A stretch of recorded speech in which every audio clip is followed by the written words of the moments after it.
Is that it? Help me get this out, Bertie.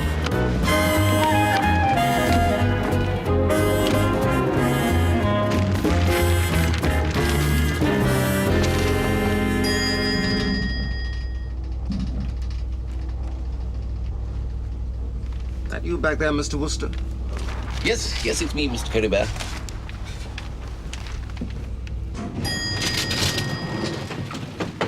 Come on, Bertie, hurry up. I've got to get home and change. Good evening, Miss Pendlebury. I'm not stopping, Jeeves. I'm just making sure my painting gets here safely. Come on, Bertie. Just put it down over there. Over. There, just lean it against the desk. Carefully now. Not too near the fire. I'll varnish it tomorrow. Right. Well, I think a small whiskey's in order, Jeeves. Very good, Sam. You haven't got time, Bertie. We've got to be at the party in an hour. I'll meet you at Gwladys and Pim's. You know the address? Good. Bye-bye, Jeeves. Good evening, Miss Pendlebury. What a wonderful girl that Gwladys Pendlebury is, eh, Jeeves? She certainly seems a most vigorous young lady, sir. Yes, and looked upon as something of a hot tip in the art world, too, I'm told. Go and undo the picture, will you, Jeeves? I'd like your opinion on the work. Very good, sir.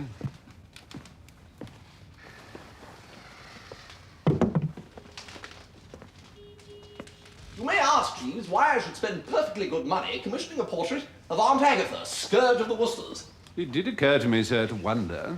Well, this comparatively small investment, Jeeves, may well allow young Bertram to live out his remaining years in peace and tranquility. Struck all of a heap by her nephew's apparent homage, said scourge will give a heartfelt blessing to his marriage to the talented artist who limned said portrait, to wit, Gwladys Pendlebury. If you say so, sir. Jeeves, you don't like this spot of art? In my untutored opinion, sir, Miss Pendlebury has given Mrs. Gregson somewhat too hungry an expression. A little like a dog regarding a distant bone. There is no resemblance whatever to a dog regarding a distant bone, Jeeves. The look to which you refer is one of wisdom and tolerance. I particularly asked Miss Pendlebury to include that look, at no extra charge, I may say, in spite of the fact that such an expression was far from apparent in the photograph she worked from. I see, sir.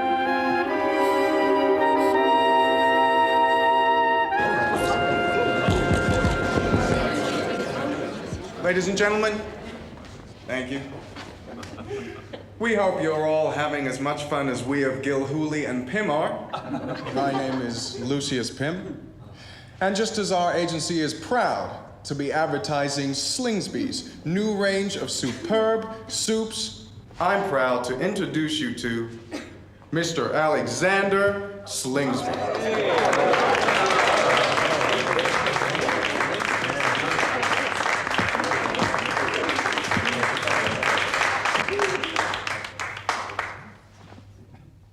We will not fail the American people, come rain, shine, or snow, through good times or bad. We will continue to provide Slingsby's superb soups to the tables of this great country mart.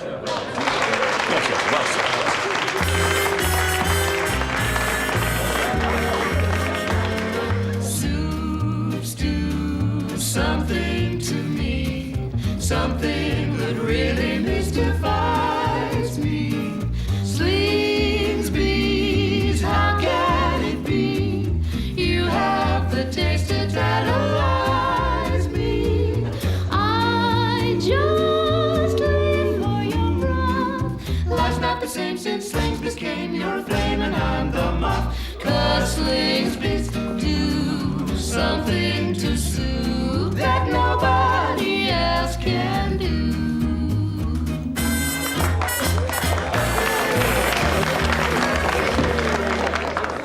Isn't it great, Bertie? Well, Oh, I just love advertising, don't you? well, Oh, look. Here comes Lucius now. You were wonderful. Well, thanks. Bertie, I want you to meet Lucius Pim. what, oh, Lucius? You in soup? Well, not yet. Well, excuse me. Bertie! Tuppy! I thought you were back in England. No, I'm here. Trying to meet Alexander Slingsby. What for? Well, I can't tell you, Bertie, I'm sorry. It's a secret. Do you know what the best soup in the world is, Bertie? Well, I always like that one they do at the Drones the day after we've had shepherd's pie. What they do is they take... No. It's a soup called cock-a-leekie. My old nanny used to make it for us. Oh, there are millions in this, Bertie. Now, I'm going to sell old Slingsby the secret recipe on a royalty basis, you understand. For every tin of soup they sell, I'll collect a halfpenny. And what does Slingsby say? Yes. Well, I haven't been at a meeting yet. He just doesn't reply to my letters. I mean, that's why I've had to come here to... Anyway, it can't fail, Bertie. I just have to catch a whiff of that soup and I'm... transported back to my childhood. But does the populace at large want to be transported back to your childhood, Tuppy? That's what we have to ask ourselves. What do you mean? I say, there's Elizabeth over there. Who's Elizabeth? Elizabeth Vickers is the woman I intend to marry, Bertie. Marry? Well, congratulations and all that. Yes, well, in fact, she doesn't know anything about it yet. I'm going to ask her tonight. Well, come on. My husband will be so interested. Alexander just lives and breathes soup. Hello, Elizabeth. I'd like you to meet an old friend. Hildebrand, this is Mrs. Slingsby. Of Slingsby's superb soups. How do... Most awfully sorry. You're so clumsy, Hildebrand. What the hell do you think you're doing, mister? Are you all right, Tallulah? Well, I was just... Mr. Slingsby, I didn't know where you got my... You keep out of this. Yes, quite. But leave Mrs. Slingsby alone, Wooster. What do you think you're doing? Well, cut along now, Wooster. You've done quite enough damage for one night. Now, what my idea is this, Mr. Slingsby. Now, I have this humdinger of a soup.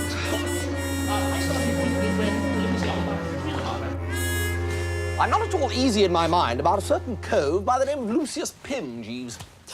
Apart from the fact that he's something called an advertising agent, and as such apparently in a position to do Gwladys a bit of good professionally, his hair waves. One must never discount wavy hair, Jeeves. Thank you, sir. I shall endeavour to remember that. Will that be all, sir? Yes, Jeeves, that'll be all. Good night. Good night, sir. You know, it's strangely satisfying sitting here watching you varnish Aunt Agatha. As a matter of fact, my Aunt Agatha is something of a byword in art circs. Isn't that so, Jeeves? Indeed so, sir. In what way? Well, you've heard of the Gregson Price-Off Gallery. Of course. Well, my Aunt Agatha is the Gregson bit. Her name being Mrs. Gregson, it was only to be expected, I suppose. This is Agatha Gregson? Absolutely. Coffee, miss? Thank you, Jeeves. But why didn't you tell me? If she likes my portrait of her, it could do me a lot of good. Well, of course she'll like it. Won't she, Jeeves?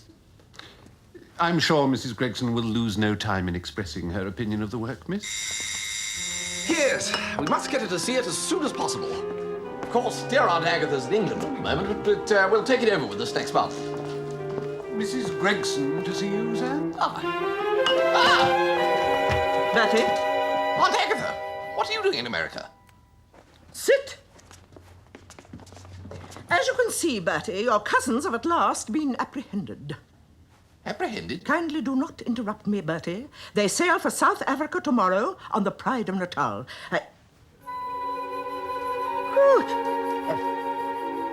Is this supposed to be me?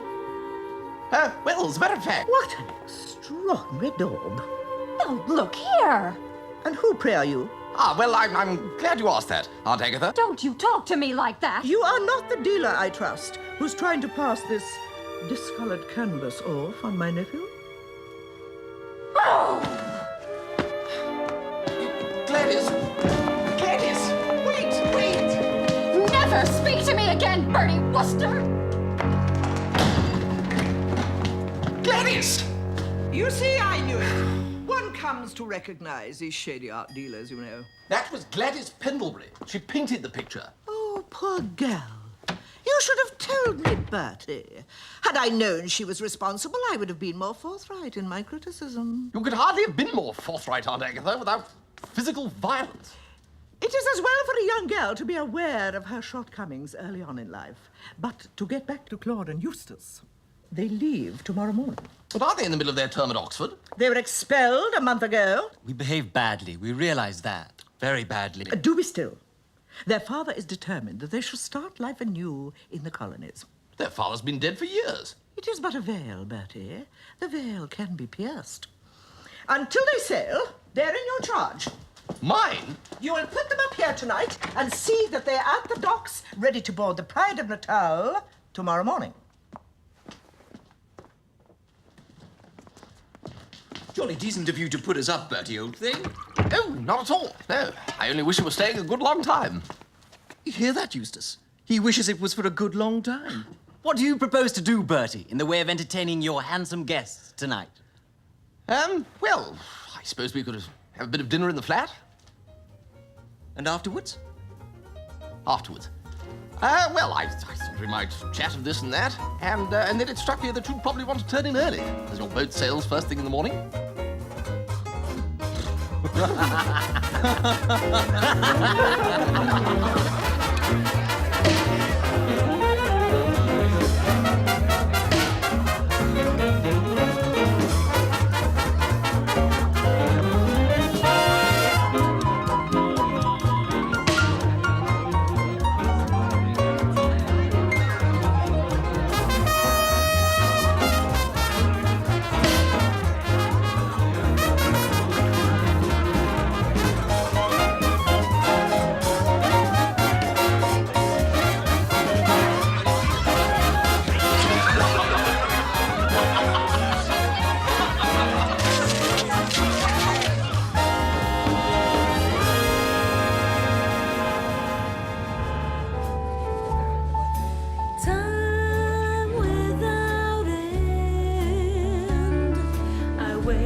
No more champagne. No, I want to go home.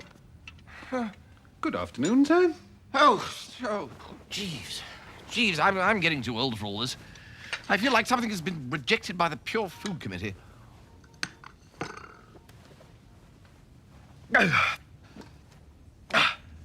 What time is it? Just before 1 o'clock, sir. What? Well, the boat! I put Mr. Claude and Mr. Eustace into a taxi for the docks myself at 7:30, sir. Oh, thank heavens, Jeeves. A1.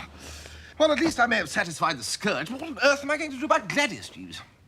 Aunt Agatha's behaviour really was beyond the rabbit-proof fence. Indeed, sir. Would you prefer breakfast or luncheon, sir, when you're dressed? Oh, breakfast, I think, Jeeves. No need to let standards drop. Just run my bath, will you? Very good, sir.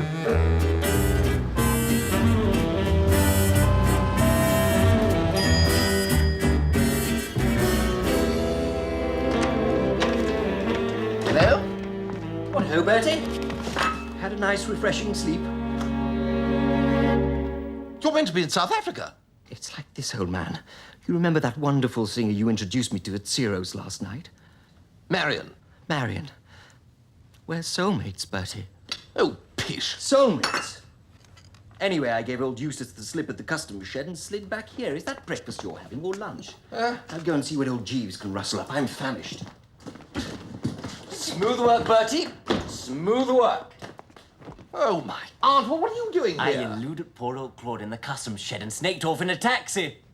If you seriously expected me to go sloping off to South Africa, you shouldn't have introduced me to Marion last night. What a girl, Bertie. Yes. I'm not a man who falls in love with every girl he sees, Bertie. I suppose strong and silent are the best adjectives you could find for me. But when I do meet my affinity... What do you think you're doing here? Have you come back to inflict your beastly society on Miss Wardour? Is that why you sneak back here in this underhand fashion? Underhand? I like that. Well, may the best man win, that's what I say. Never mind about the best man. What about me? Suppose Aunt Agatha finds out.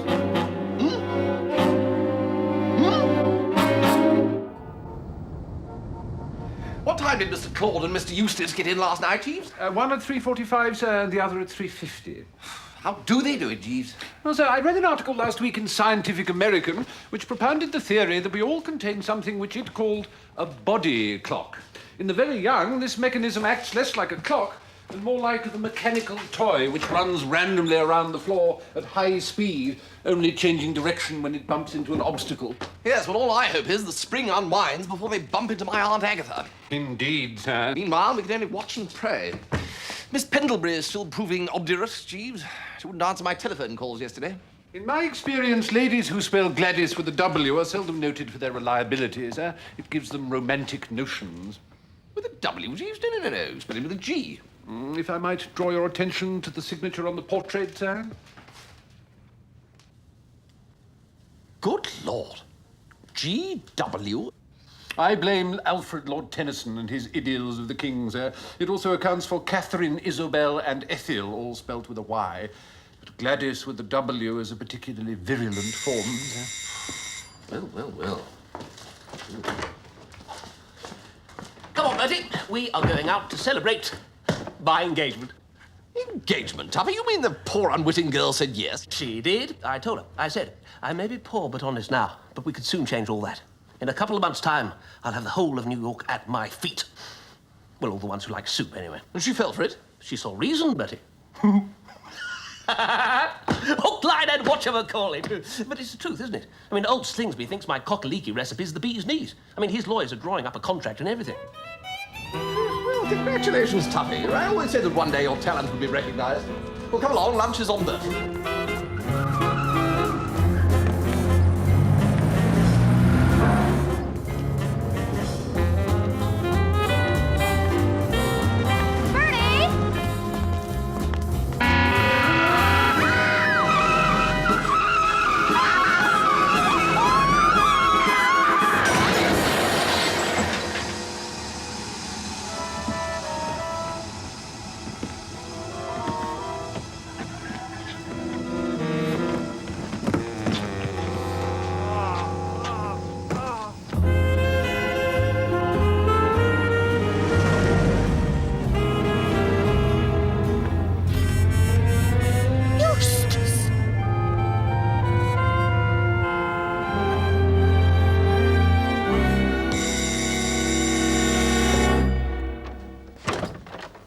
Good afternoon, Mrs. Gregson. Jeeves, where is my nephew? I regret to say that Mr. Wooster is not at home, Mrs. Gregson. You may be surprised to learn, Jeeves, that I saw Mr. Eustace not 10 minutes ago. But surely, Mrs. Gregson... I plainly saw him, Jeeves, standing on the corner of 42nd Street and Broadway. This is sinister news indeed. My nephew was distinctly instructed to get those boys onto that boat. He was given that one small responsibility. What do you mean, sinister? Did Mr. Eustace look pale, perhaps? Pale? Well, yes, now you mention it, but, well, of course, with the life he's been leading. And what precisely was he doing, Mrs. Gregson? He was hailing a taxi. I see, standing perhaps like this? Yes. I sincerely hope that all is well with the two young gentlemen. Well, why shouldn't it be? You'll pardon my saying, Mrs. Gregson, but Mr. Claude and Mr. Eustace are surely on board the SS Pride of Natal. I saw them myself into a taxi bound for the docks on Thursday morning. And yet now you tell me that this morning you saw the pale figure of Mr. Eustace standing with arm upraised in valediction as you passed by. Good heavens. Jeeves.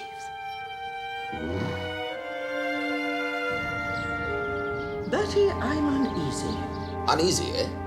On my way to the gallery this morning, I saw quite clearly as I see you now, the phantasm of poor dear Eustace.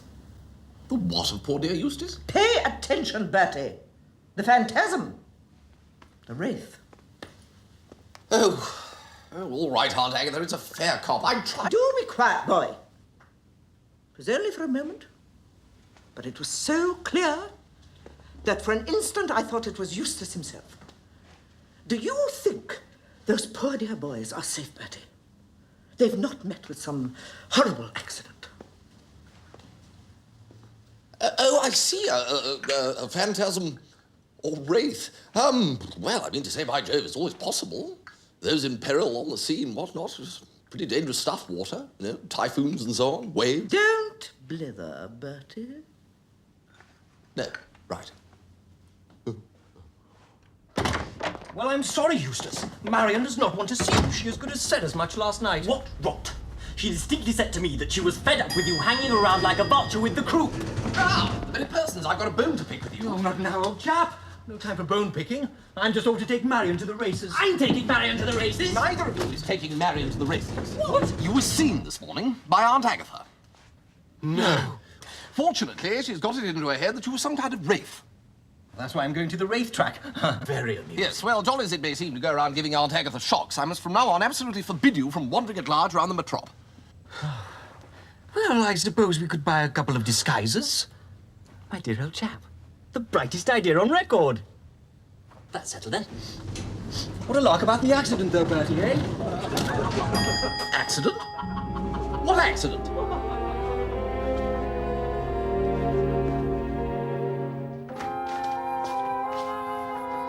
Jeeves?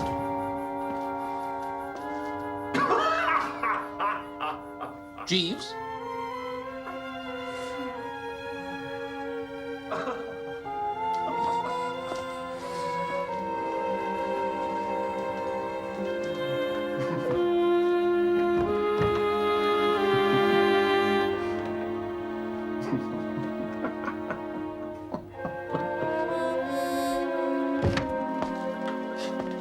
Am I a man to complain, Jeeves? Good afternoon, sir. No, indeed not, sir. No, that's what I thought. However... You were about to inquire, I beg to imagine, sir, who is in your pyjamas in the second-best bedroom? Well, yes, Jeeves. Yes, call me an old fuddy-duddy if you will, but that thought was in the process of crossing my mind. Miss Pendlebury had the misfortune to run over a gentleman in her car almost immediately outside this building, sir. He sustained a slight fracture of the leg. But Miss Pendlebury is all right. Physically, her condition appeared to be satisfactory, sir. She was suffering a certain distress of mind. Ah, well, that's her beautiful and sympathetic nature, you see. Now, it must be a hard world for a girl, Jeeves, with fellows flinging themselves under the wheels of her car in an unending stream. But what's the chump doing in my pyjamas? It was Miss Pendlebury who desired the gentleman to be brought up to the apartment, sir. She also instructed me to summon a medical man and to telephone the gentleman's sister. What's his sister got to do with it? The patient's next of kin, sir. This sister appeared most desirous of seeing you. Ah, wanting to thank me brokenly, I suppose, for putting up her little brother, eh? Possibly, sir. On the other hand, she did allude to you in tones suggestive of disapprobation. Feckless idiot was one of the terms she employed. Feckless idiot?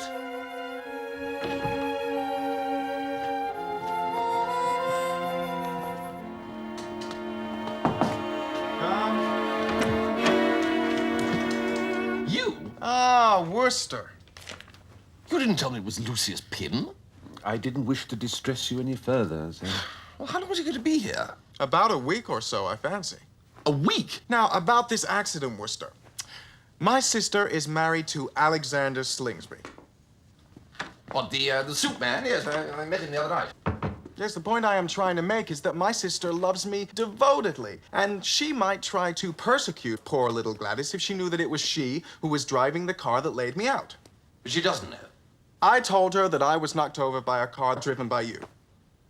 Wait a minute, by me? She'll be calling on you tomorrow, and I recommend, if you want a pleasant interview, that you sweeten her a bit. Send her some champagne, a few smiles, a tactful word or two, and she'll be melted before you know where you are. Oh, a blasted nerve, Jeeves. The gentleman does seem to have an ample supply of effrontery, sir. But if Lucius Pym thinks I'm going to knuckle under to this ludicrous scheme of his, then Lucius Pym has got another thing fast approaching the 5-furlong marker. We Woosters are made of sterner stuff than the Pyms of this world imagine, Jeeves. I'm sure that's true, sir. Still, wouldn't do any harm to send a case of champagne, I suppose. I'm having dinner with Tuppy.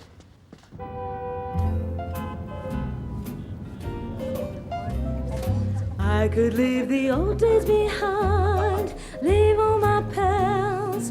I'd never mind. I could start my life all anew if I had you.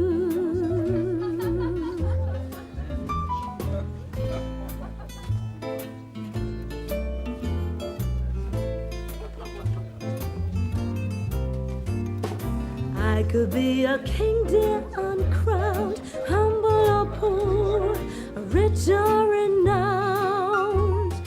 There is nothing I couldn't do if I had you.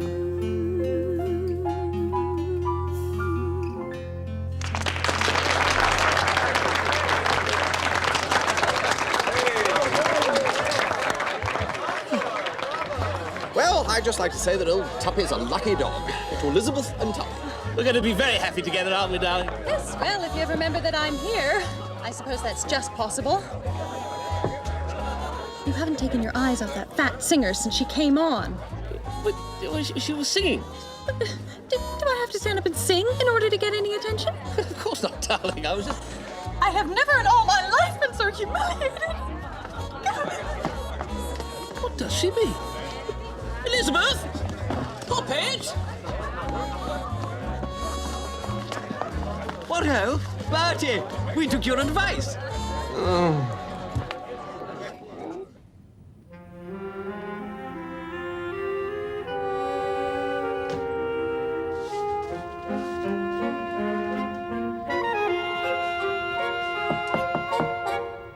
Come.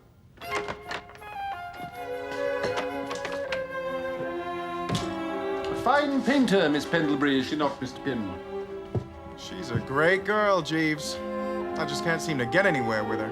Such a pity that her work is confined to so small an audience. It has often struck me that the man who will win Miss Pendlebury is the man who can further her career.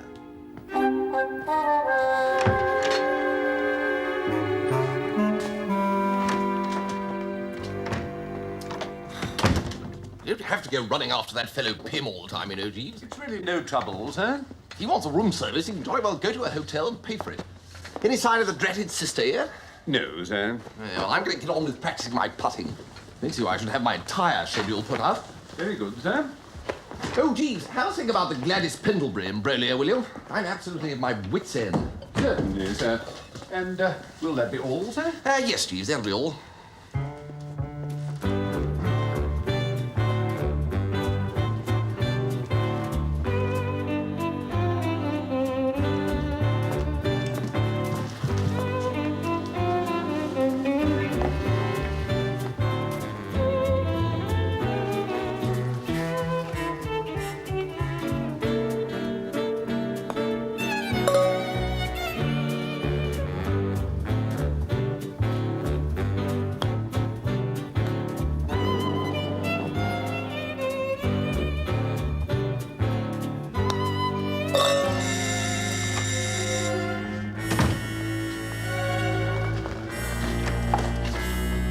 Mr. Alexander Slingsby to see you, sir.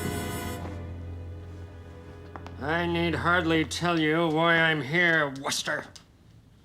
Oh, no, of course not. Absolutely. No, it's that little matter of... Little matter? Let me tell you, when I find a man has been annoying my wife with importunities I regard it as anything but a little matter, I shall endeavor to make you see the thing in the same light. There must be some mistake. There is. You made it. First, you molest her at my party. Then you send her liquor. Trying to lush her up, are ya? No, no. Yes, yes. Help me, Tallulah! What have you done? First my brother, then my husband, you beast! Bertie! Gwladys!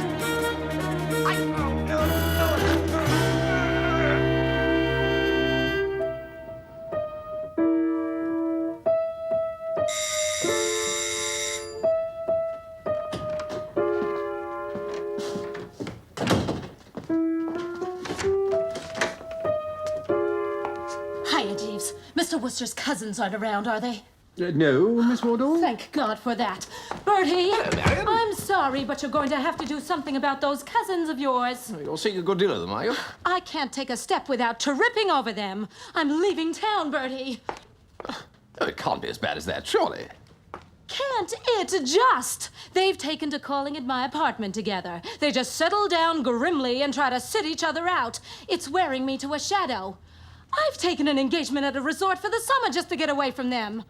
Oh, this is a bit steep, Jeeves. Approaching the perpendiculars, eh? It's them! Jeeves, quick, the fire escape. This way, miss. Bertie, I haven't slept a wink. I came to tell you that I must leave New York for a few days. I simply must rest. Well, I think that's... I'm so worried about poor Claude and Eustace. I sent a cable to the ship, but I've had no reply. No, well, they do it with flags and all that sort of thing. Takes a bit of time. Please don't let him talk nonsense, Jeeves. Very good, madam. I shall be in Long Island for the next week or two. I'm staying with Mr. Price's nephew and his wife at Bayshore. I hope that the next time you see me, I shall be more like myself again.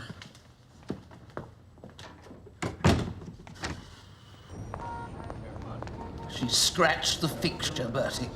No, she has. Won't let me near her. Refuses to talk on the phone. Sends back my letters unopened. Well, firm stand is what's required here, Tuppy. Never let them see the whites of your eyes. They can smell fear, you know. What's the point of me making a firm stand? If she won't see me, she won't know I'm making it. Anyway, she's gone off to see an aunt at the seaside. Well, then follow her, Tuppy. Show her you're not to be trifled with. No, I couldn't, Bertie. Not all by myself. Tell you what. Why don't we both go?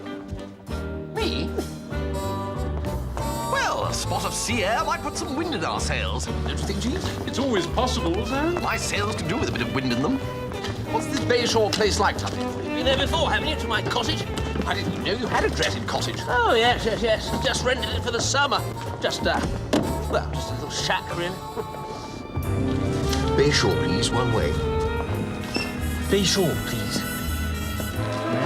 Bayshore, one way.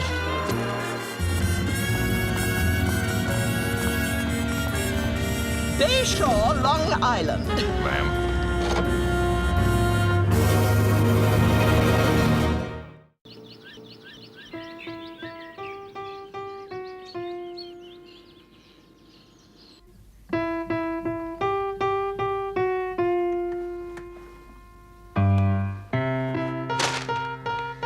What about a brisk walk, eh, Tuppy? I don't think so, no. She's just over there, Bertie. Not half a mile away. Laughing, joking.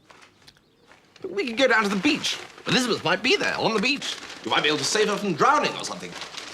I can't swim. You kept up with the roses, Jeeves? Yes, indeed, sir. A dozen delivered daily to Miss Vickers with Mr. Glossop's name on the card. And the chocolates? Yes, sir. Well, he doesn't do anything.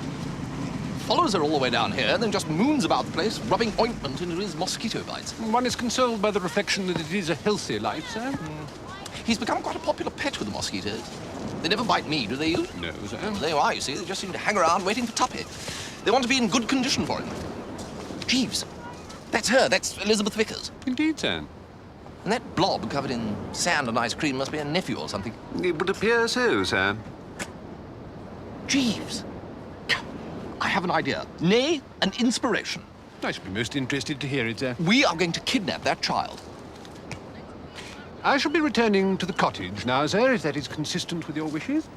No, it dashed what is not consistent with my wishes, Jeeves. I can't carry out a thing like this single-handed.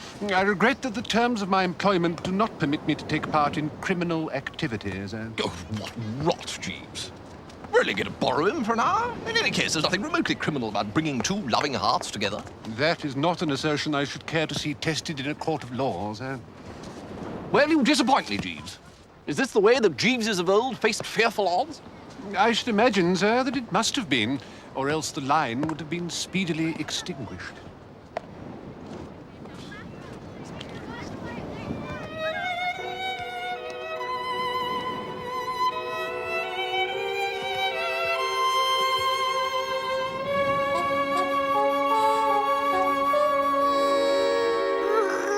Is it possible to stop it making that dreadful noise, do you think? I mean, don't they have a switch or something? I wonder if they like honey. Bound to, I should imagine. Yeah, I think I might have a bit of a talent for this. Anyway, to return to the matter in hand, there's Elizabeth, distraught and guilty because she's misplaced the child. Dear old Tuppy suddenly appears, leading the infant by a rather sticky hand and telling some story to the effect that he found it wandering at large around the countryside and practically saved its life. Well, the girl's gratitude is bound to make her chuck hostilities and become friends again. I see. I see. There's something in this, Bertie. You take it for a minute. I'm covered head to foot in honey. Well, serves you right. It was your idea. Look, where did you say she was sitting? Over there with those dick... Look, there she is. Where? There. Oh, yes. Oh, Elizabeth. No time for all that. Here. Well, she doesn't seem to be doing much searching. Well, she's looking out to sea, wondering if it's drifted off, I dare say. That's right. Well, here goes.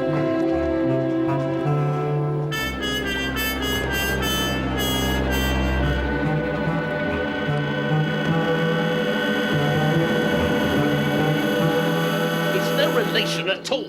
It's just some kid she met at the beach. She was helping it build a sandcastle. She'd never seen it before in her life. She just listened like an iceberg while I went through the story about saving its life, then told me I was a liar, an outcast, and a worm. Good Lord. Is that all you've got to say? Well, I'm going to the house across the road. Well, they won't say any different there. They have a child's nurse, idiot. Maybe she'll be able to stop that noise.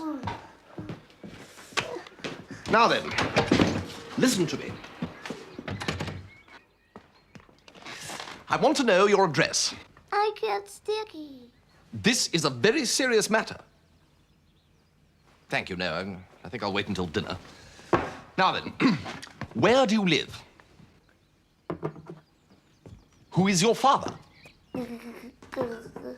Well, look at me when I'm talking to you. Father, where is he? Well, think, man, think. Dada. Yes, that's the chap. Where is he? Well, I don't know if this child is concealing something, Jeeves, or if he's simply thoroughly vapid and uninformed about current events. It's hard to tell, sir. More or less admits that he has a father and then just clams up. Never seems to have occurred to the blasted child while sitting of an evening chatting with the old man to ask him his name and address.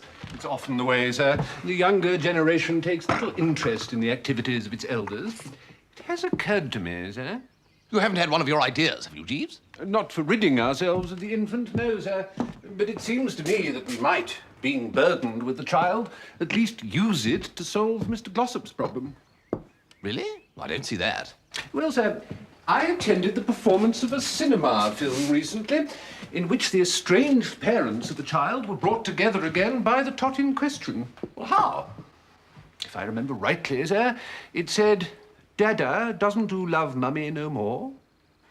Dada doesn't do love mummy no more. And that did the trick, did it, Jeeves? Oh, yes, indeed, sir. The picture concluded with a close-up of the happy pair in fond embrace, with the child looking on with natural gratification. Jeeves, I follow you absolutely. It's big. We lay the scene right here. Child center stage. Girl left of center. Tuppy upstage. Dialogue leading up to line. Child speaks line. Something like, booful lady doesn't do love Tuppy.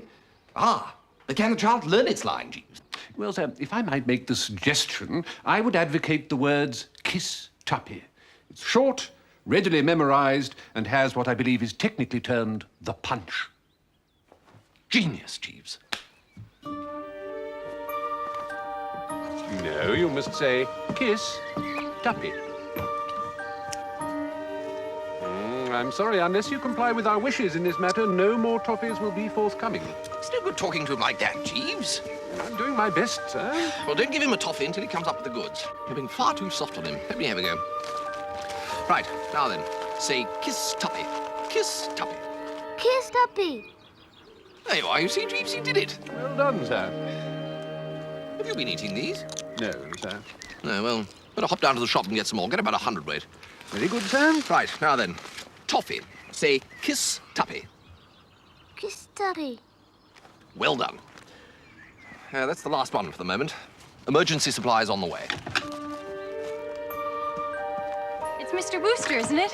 We met with Hildebrand Glossop in New York. Oh, yes, yes. Elizabeth Vickers. Nice to see you. I don't understand. Is that your baby? Mine? Oh, good Lord, no. I've just got the use of it for a bit. We got to be real friends on the beach. Hello, baby. Friends, eh? Well. Small world and all that. I brought these back for Hildebrand. He won't seem to accept that all is over between us. Oh, the flowers and the chocolates. What's all this then? Oh, I brought your gifts back, Hildebrand. gifts. Those gifts. Roses, chocolates. Well, I never sent them. Oh, how pathetic. And how typical, if I may say so. No, you blasted well may not say so. I never sent you any dratted presents.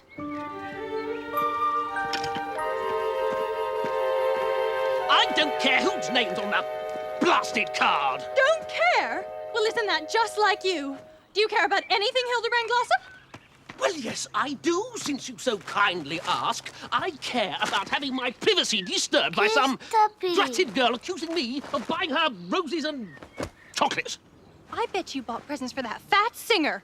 I have no interest in any singer, fat or otherwise. Well, you seem to be showing her plenty of interest that night at Kiss Tuppy. Kiss Tuppy. What did he say? Kiss Tuppy. Kiss Tuppy. Good afternoon, miss. Kiss Tuppy. Kiss Tuppy. Kiss Tuppy. What the hell's going on here? Better give him one of these. He won't stop until you do. What on earth are you doing, Wooster? Well, we had the idea of training the infant to interject the phrase kiss Tuppy into the conversation whenever a piece of toffee hove into view. We thought it might soften you up a bit. Kiss Tuppy. You trained the baby to... Kiss Tuppy. Oh, Hildebrand. Oh, I've never heard anything so ridiculous. Oh, you're such a fool, Tuppy. It's just a silly idea, really. And I do love you.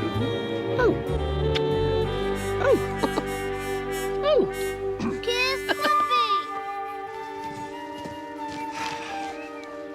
Good work.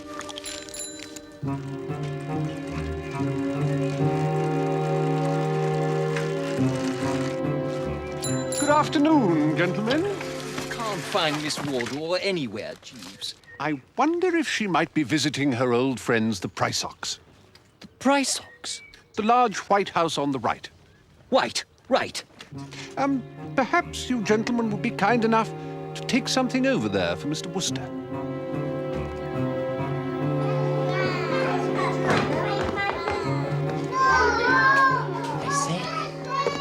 Excuse us. What? We were asked to deliver this. Oh, I thought there was one missing. Just put him down somewhere, will you? It's, Marion here. Who? Marion Wardle. Never heard of her. You know the singer. We were told that... Hey, I was... You! Aunt Agatha!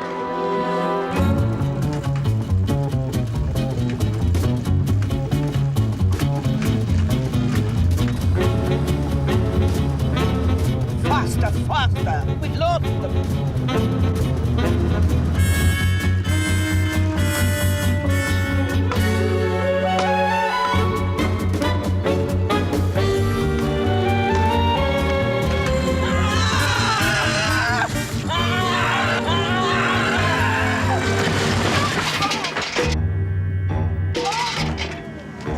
Stop the car!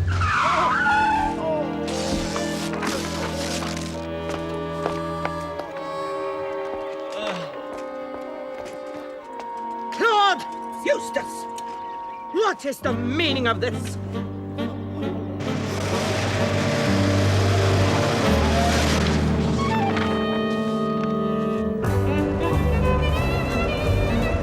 And to think it took a little child to bring us together, darling. I know! I'll never eat a toffee again without thinking of you, darling. One can have too much of sea air, Jeeves. Gets into the brain. Very true, sir.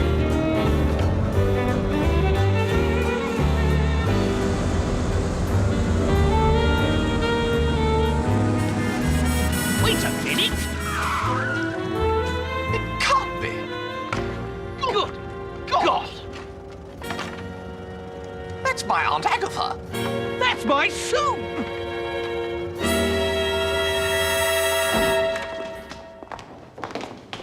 I demand to see Lucius Pym. Me too. Bertie! Gladys, what are you doing here? Why, I work here. Lucius offered me a wonderful job. Oh, did he? Well, then perhaps either you or he can tell me what my aunt's portrait is doing pasted all over the countryside. And what about my cockaliki soup? You! I thought I told you I never want to see your ugly mug again. Well, I like that. What about the money you owe me? I don't owe you one goddamn red cent. My wife looked up your cockamamie soup in a cookbook. It's cockaliki. And my nanny never wrote a cookbook. She didn't have to. It's in every cookbook from here to Vladivostok. Oh, Hildebrand! Oh. Elizabeth! Yes, well, none of this alters the fact that you used my painting. That's got nothing to do with me. That's what I pay an advertising agent for. When your butler suggested I buy one of my fiancée's paintings. What fiancé? Gladys and I are going to be married. We wanted you to be the first to know. Well, almost.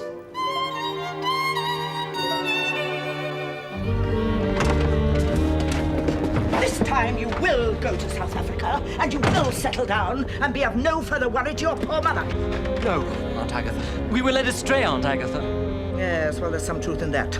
Your cousin certainly has much to answer for. Take your hats off. Well, I must say, Jeeves, I think it was a dashed nerve of you selling my portrait of Aunt Agatha. Oh, you mustn't be cross with Jeeves, Bertie. Look how brilliantly he got rid of Claude and Eustace for me. Yes, well, tell me, though, Jeeves, how did you know that the kid belonged to the lesser Price Ox? The woman in the village shop saw the child in Mr. Glossop's gardens, and knowing the Price Ox, inquired whether Mr. Glossop was related.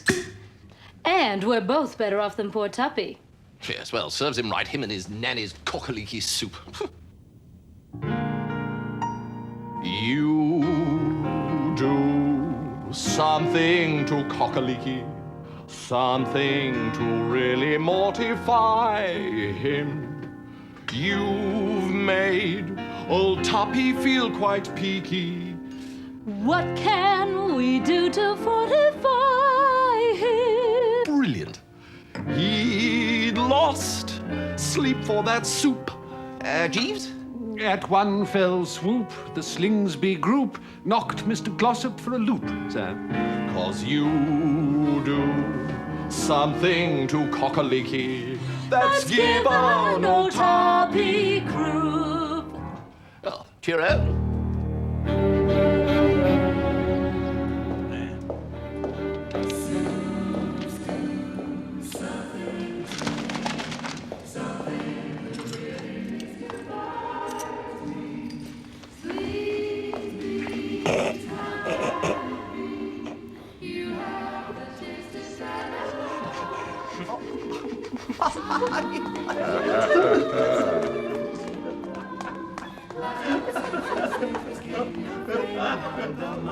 The Slingsbys do something